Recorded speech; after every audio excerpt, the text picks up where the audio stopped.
नमस्कार, आदाब, सत श्री अकाल। Good morning my dear student. स्वागत है आप सभी का हमारे YouTube channel Gyananjali physics classes में। कैसे हैं आप सब? आशा है आप सब लोग ठीक होंगे और कॉपी पेन के साथ में होंगे। ना भी हो तो कॉपी पेन जरूर लीजिएगा। हाँ, आज आप लोगों के लिए कुछ ज़रूरी सूचनाएं लेकर आया हूँ, तो ज़रा उनको समझेंगे। जैसा कि आप सभी जानते हैं, इस कोरोना आपदा के चलते लॉकडाउन हुआ और लॉकडाउन के चलते आपकी ऑनलाइन क्लासेस हुई। हमने आपका पूरा सहयोग किया और प्रयास भी हमारा रहा कि आप लोगों की क्लास मिस ना होने पाए। अभी भी कोई गाइडलाइंस जारी नहीं हुई है, लॉकडाउन का कोई ठिकाना भी नहीं है, कैसा क्या चलता है वो तो खैर जब आएगा तब देखेंगे। लेकिन जुलाई से क्या होगा क्या नहीं होगा इस पर अभी कुछ कह नहीं सकते हैं। क्या गाइडलाइंस आती है, अगर क्लासेस चलेगी भी तो हमें परमिशन लेना होगा और उसके लिए हमें रजिस्ट्रेशन फॉर्म बच्चों के फिल भेजने पड़ेंगे। इसलिए मैं अपने सभी विद्यार्थियों को बता दूं, जो भी विद्यार्थी हमसे जुड़ चुके हैं या जो नहीं जुड़े अपने मित्रों को बता दीजिएगा, 15 जून, ध्यान दीजिएगा, 15 जून से हमारी कोचिंग में रजिस्ट्रेशन स्टार्ट है। तो आप सभी लोग अपना रजिस्ट्रेशन सुनिश्चित करा दें, क्योंकि हम जब परमिशन लेंगे तो हमें वहां पर अपने विद्यार्थियों का नाम यानी लिस्ट हमें देनी पड़ेगी। इसलिए सभी विद्यार्थी अपना रजिस्ट्रेशन सुनिश्चित कराएं, फिर वो चाहे किसी भी क्लास के हों।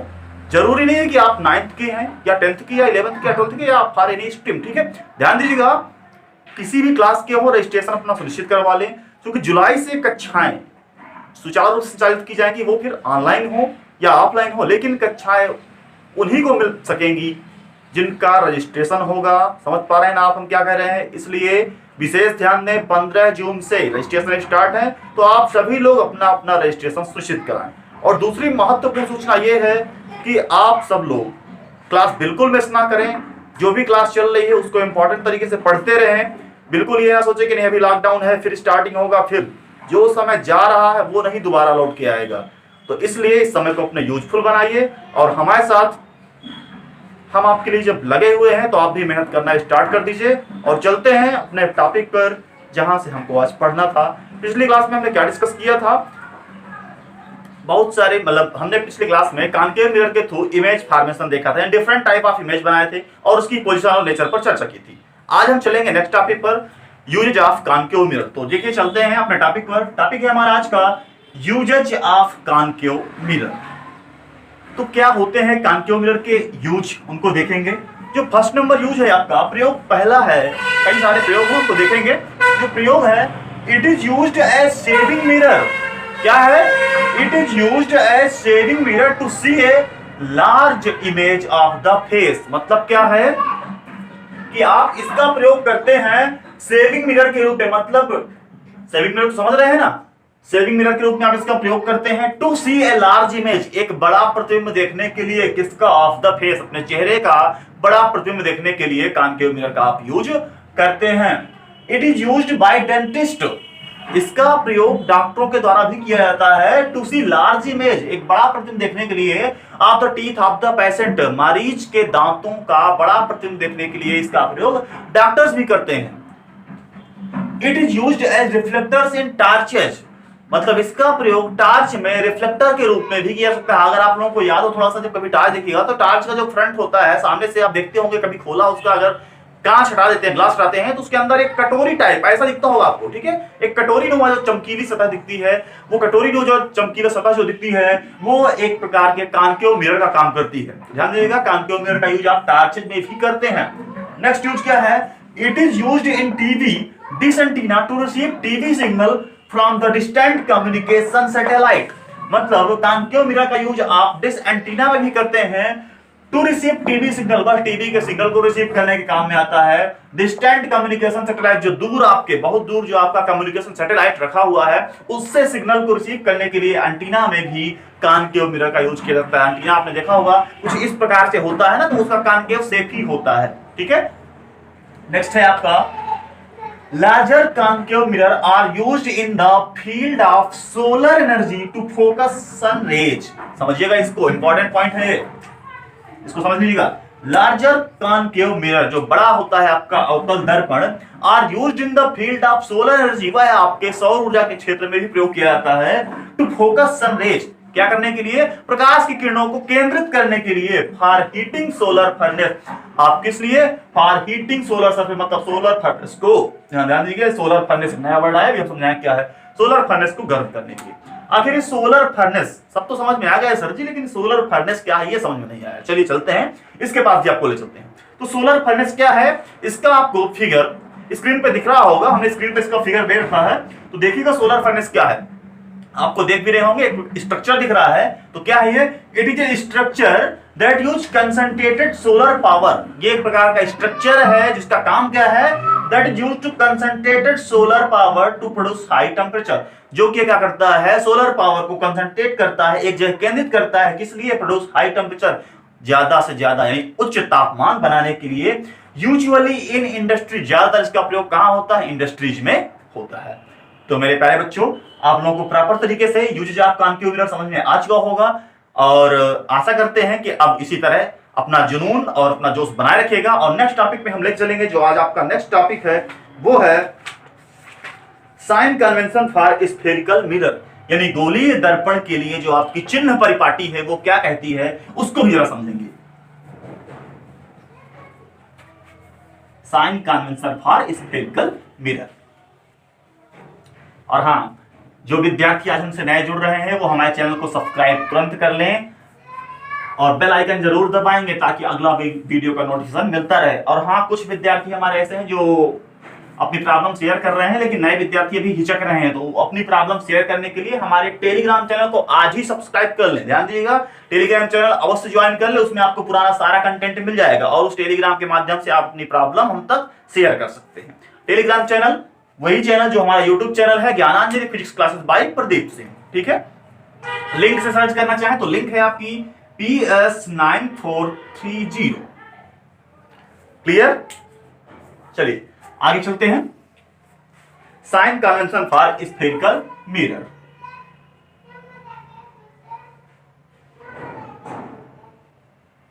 Sign convention for spherical mirror.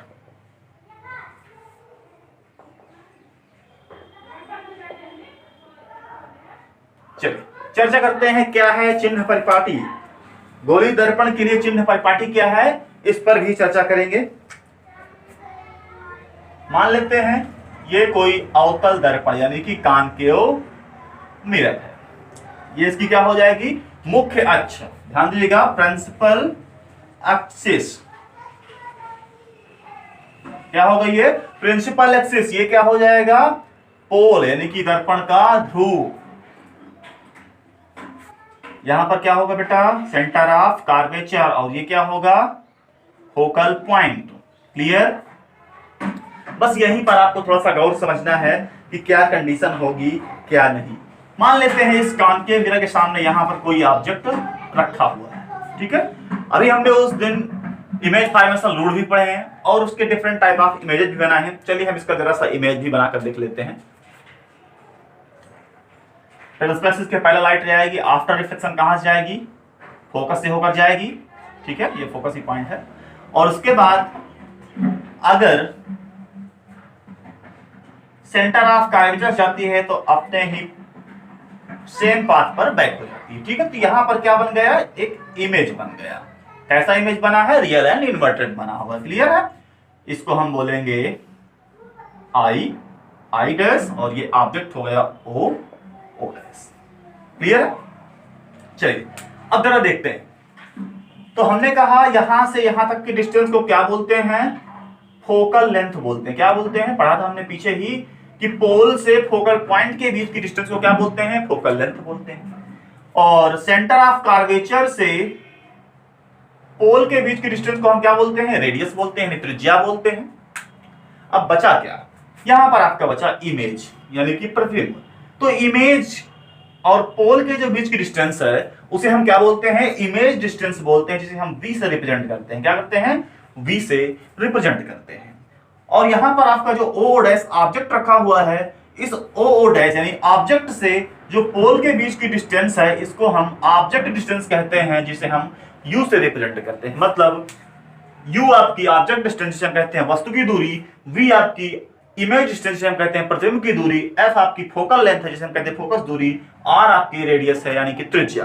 Clear है? अब हमें ये देखना है इसमें कौन सी डिस्टेंस यानी दूरियां पॉजिटिव यानी धनात्मक होगी, कौन सी ऋणात्मक होगी, क्योंकि यहां पर हम पढ़ रहे हैं sign convention for spherical mirror.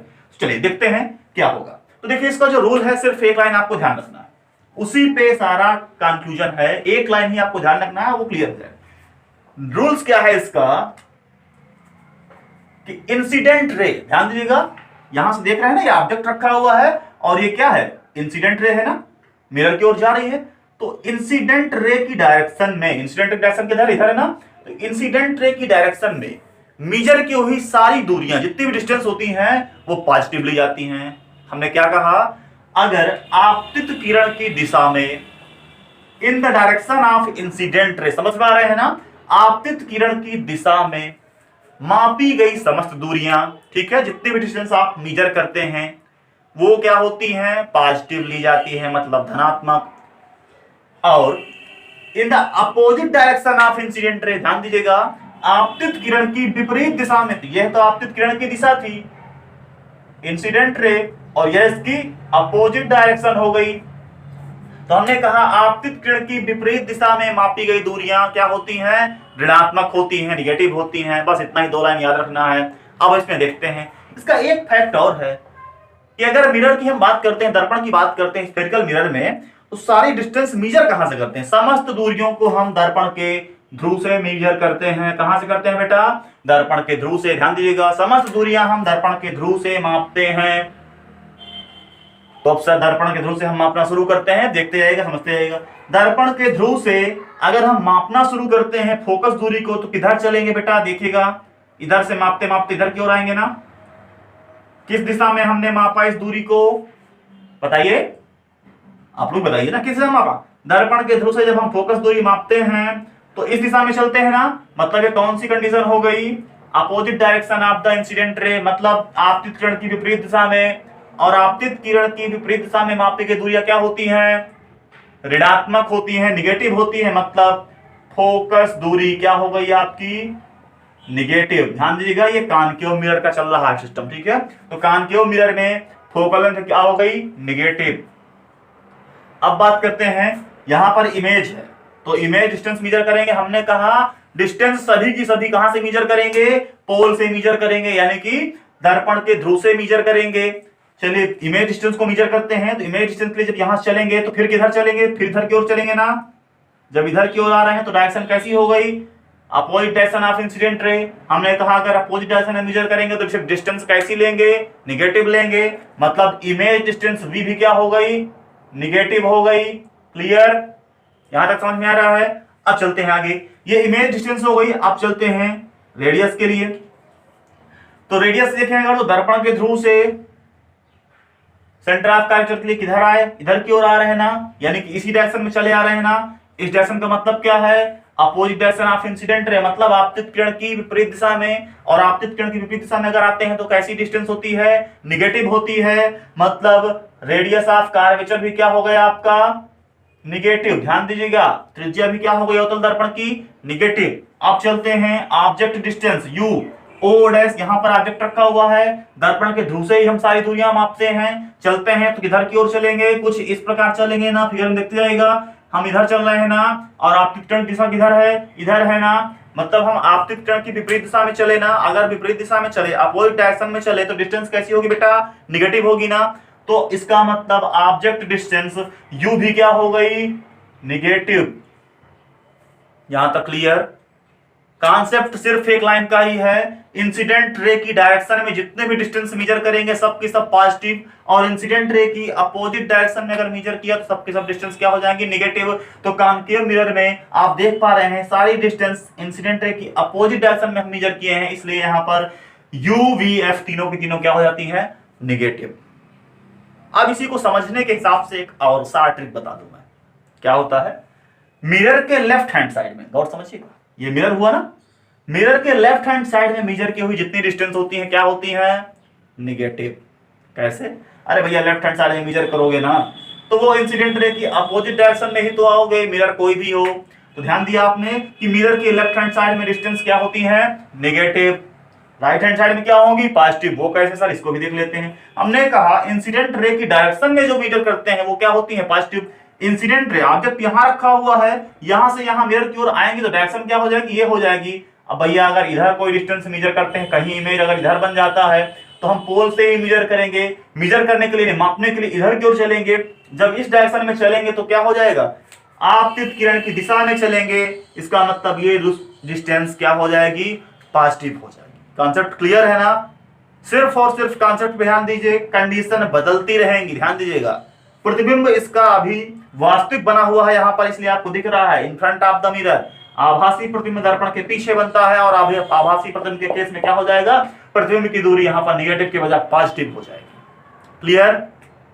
चलिए अच्छा, हम इसी का दूसरा एग्जांपल अब कॉन्वेक्स मिरर के लिए देख लेते हैं, यानी कि उत्तल दर्पण के लिए। बेटा यहां पर क्लियर हो तो थम्स अप जरूर करिएगा, ठीक है? वीडियो को लाइक करते जाइए अगर वीडियो पसंद आया हो, और शेयर करना बिल्कुल ना भूलिए, अपने नए विद्यार्थियों को भी शेयर करते जाइए। आप तक ये वीडियो किसी ना किसी के शेयर करने के माध्यम से ही पहुंचा है, तो आपका भी ये फर्ज है अपने नए मित्रों तक वीडियो को शेयर कीजिए। चलिए अच्छा, अब देखते हैं कॉन्वेक्स मिरर के लिए। ये आपका कॉन्वेक्स मिरर है। कॉन्वेक्स मिरर हुआ, यह इसकी मुख्य अक्ष हुई, यानी प्रिंसिपल एक्सिस।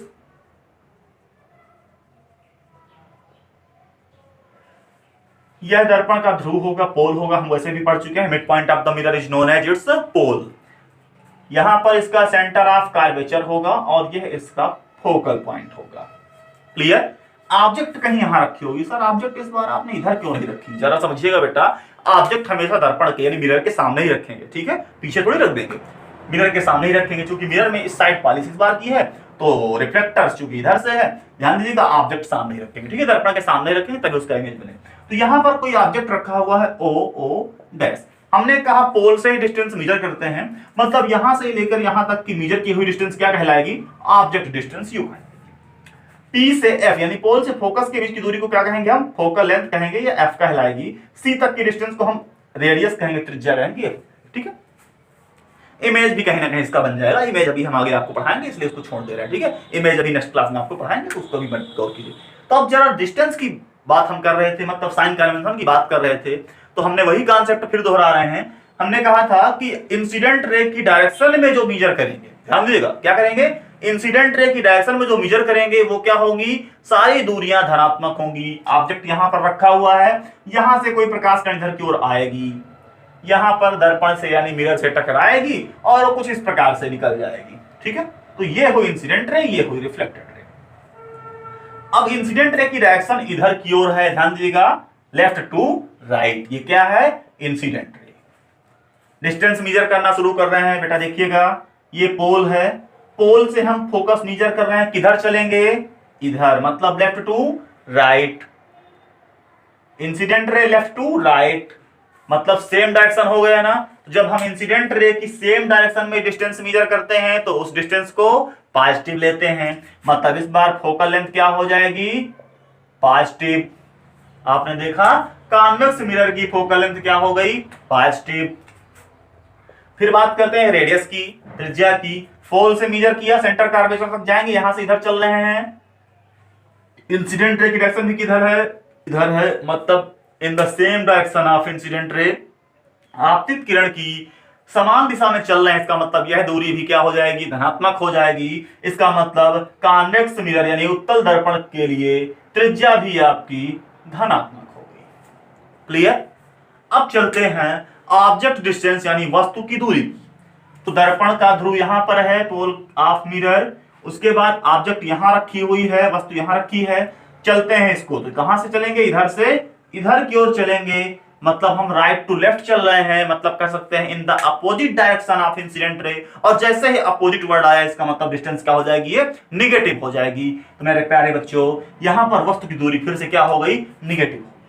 यू क्या हो गई, निगेटिव हो गई। अब आपने क्या देखा, कुछ गौर किया, मुझे तो कुछ मिल रहा है। हमने पिछली बार भी देखा कॉनकेव मिरर में भी, तो यू आपको क्या मिला था, निगेटिव, और इस बार फिर से निगेटिव। मतलब कह सकते हैं कि वस्तु की दूरी सदैव ऋणात्मक होती है। ध्यान दीजिएगा, object distance is always negative, मतलब आपका चाहे कॉनकेव मिरर का केस हो या कॉन्वेक्स मिरर का केस हो, दोनों केसेस में ऑब्जेक्ट डिस्टेंस क्या हो जाएगी, नेगेटिव हो जाएगी। अब बात करते हैं फोकल लेंथ की। तो कॉन्वेक्स मिरर की फोकल लेंथ क्या होगी, पॉजिटिव होगी, और कॉनकेव की क्या होगी, फोकल लेंथ निगेटिव होगी। दूसरा कॉन्सेप्ट ठीक है। अब चलते हैं तीसरी बात पर, सॉरी यहाँ पर एरो मैंने गलत लगाया था फोकल लेंथ पर। अब बात करते हैं रेडियस ऑफ कर्वेचर पर, यानी त्रिज्या पर। तो त्रिज्या आपने देखा कि कॉन्वेक्स में क्या है, पॉजिटिव है, और कॉनकेव में क्या देखा था, निगेटिव। हाँ, त्रिज्या भी बेटा यही होगी। त्रिज्या मतलब कॉन्वेक्स से उत्तल दर्पण में धनात्मक होगी और अवतल दर्पण में ऋणात्मक होगी। मतलब सर बचा क्या, अब बचे प्रतिबिंब की दूरी यानी इमेज डिस्टेंस। तो ध्यान दीजिएगा बेटा, इमेज डिस्टेंस आपकी इमेज के पोजीशन और नेचर पर डिपेंड करती है। ध्यान दीजिएगा, इमेज की पोजीशन कैसी है, उसका नेचर कैसा है। अगर इमेज वर्चुअल बन रहा है, ध्यान दीजिएगा, कॉनकेव मिरर के केस में भी ध्यान दीजिए, बिल्कुल कॉन्सेप्ट समझिएगा। अगर कॉनकेव मिरर के, इसकी बात छोड़िए, कॉनकेव मिरर के केस में भी इमेज अगर वर्चुअल बन रहा है तो उस कंडीशन पे इमेज डिस्टेंस पॉजिटिव हो जाएगी। रियल के केस में आपकी इमेज कैसी रहेगी, इमेज डिस्टेंस निगेटिव रहेगी। क्लियर, ध्यान दीजिएगा, यानी वर्चुअल इमेज अगर बन रहा है, मैं कंक्लूजन बता रहा हूं लास्ट में, फिर से एक बार सुनिएगा। फोकल लेंथ कॉन्वेक्स मिरर में पॉजिटिव, कॉनकेव में negative. Radius of curvature concave में पॉजिटिव, कॉन्वेक्स में पॉजिटिव और कॉनकेव में निगेटिव। डिस्टर्ब मत होइएगा, बिल्कुल क्लियर रखिएगा। फिगर सामने बना हुआ है, ये कॉन्वेक्स का फिगर बना हुआ है। अगर बच्चे भूल गए हो, ध्यान दीजिएगा, कैसा है मिरर, ये कॉन्वेक्स मिरर है। तो कॉन्वेक्स मिरर के केस में आप देख रहे हैं F positive, R positive. Concave में आपने इसका उल्टा देखा था, ये दोनों क्या थे, निगेटिव थे। अब बात आती है ऑब्जेक्ट की, दोनों में निगेटिव देख लिया आपने। अब लास्ट बचा इमेज डिस्टेंस। इमेज डिस्टेंस के लिए हमने क्या कहा कि अगर वर्चुअल इमेज बनता है तो इमेज डिस्टेंस पॉजिटिव। ध्यान दीजिएगा, बिल्कुल कॉन्सेप्ट, वर्चुअल इमेज है अगर तो इमेज डिस्टेंस पॉजिटिव होगी, और अगर रियल इमेज है तो इमेज डिस्टेंस निगेटिव होगी। क्लियर, अभी किसी को डाउट हो तो एक बार वीडियो को रिपीट कर लीजिए। अब जो इसका नेक्स्ट टॉपिक है, mirror formula, very important topic है, और उसको हम नेक्स्ट क्लास में डिस्कस करने वाले हैं। ठीक है, तो मेरे प्यारे बच्चों, यहां तक आप लोग रिवाइज कर लेंगे। कोई भी कॉन्सेप्ट क्लियर ना हो तो वीडियो को दोबारा देखिएगा। अभी भी कोई प्रॉब्लम हो तो हमारे टेलीग्राम चैनल पर हमसे संपर्क कीजिएगा, और मेहनत करते रहिए, लॉकडाउन का यूज करिए। बिल्कुल दिमाग से हटा दीजिए कि नहीं अभी तो ये समय रुकता नहीं है। ध्यान दीजिएगा, टाइम जा रहा है, आप लोगों के लिए एग्जाम होने ही होने हैं, सिलेबस कम नहीं होने वाला।